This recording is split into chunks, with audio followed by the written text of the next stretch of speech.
shirka golaha wasiirada ee xukuumadda Soomaaliya ee ku yeesheen magaalada Muqdisho ayaa looga hadlay qodobo ay ka mid yihiin xoojinta amniga dalka, dardargelinta qorshe hawleedka ee 90 maalmood ee xukuumadda, imtixaanka dugsiyada sare ee dawladdu qaadayso sanadkan, bilicda caasimadda, diyaarinta dhismaha golaha dhaqaalaha qaranka iyo dadejinta sharciyada muhiimka u ah dalka. shirka golaha wasiirada ee xukuumadda federaalka Soomaaliya oo shirgudoominayay ra'iisul wasaaraha xukuumadda Soomaaliya Mudane Xasan Cali Khayre ayaa warbixino looga dhageystay qaar ka mid ah golaha wasiirada.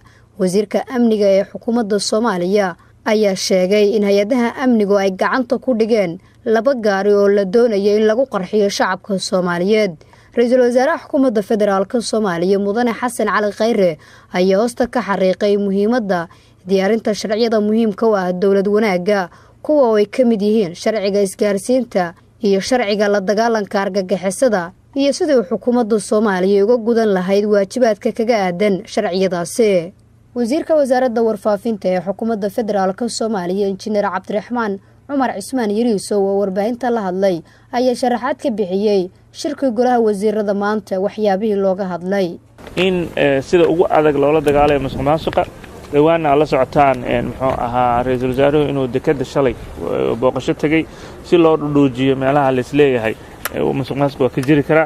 sidoo kale shalay maraan tagnay garoonka Adaacadda International Airport isagana customiska ama waaxda furdada maaliyadda waxay suuragelisay 2 casho gudahooda inay 34 milyan ay ku badbaadiyaan oo horay loo loonsan jiray. taasna goluhu wuxuu in talaabo laga qaadi doono cid alaale cidii ku xadgudubta ama falal musuqmaasuqa la timaada.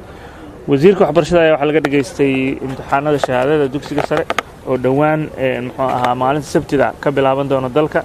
warbaahintan waxa aad uga codsanaynaa arintan inay aad ula socdaan isla markaana ay tahay muxuu ahaa horumar dalku maalmo ku talaabsanayo in shacabka loo aad wargelisaan oo nagala shaqeysaan. 23,000 arday ayaa u fariisanaysa imtixaanaadka maalinta Sabtiga ah laga soo bilaabo muxuu ahaa dawlad goboleedyada ay ka mid yihiin Galmudug, Hirshabeelle, gobolka Banaadir, Koonfur Galbeed iyo Jubbaland inay fariisan doonaan 77 xarumood 23,000 oo arday ah. marka waxay nooga baahan yihiin arintaasna inaan aad uga wada shaqeyno. ugu dambeyntii muxuu ahaa ra'iisul wasaaruhu wuxuu aad maaragtay golaha wasiirada uga codsaday in soo celinta bilicda Muqdisho ee aan ka qaadano door hormuud. madaxweynaha iyo ra'iisul wasaaruhu ay ballan qaadeen in maalinta loo cilaamiyo in nadaafadda laga shaqeeyo inaan annagoo dhan tagi doono jidadka. golaha wasiirada iyo madaxweynaha iyo ra'iisul wasaaraha aan u horseedi doono shacabka in nadaafaddu ay tahay wax qof walba laga rabo, annagana aan dariiqyada muxuu ahaa qashinka ka qaadi doono. Nasr Bashiir Cali, warbaahinta qaranka, magaalada Muqdisho.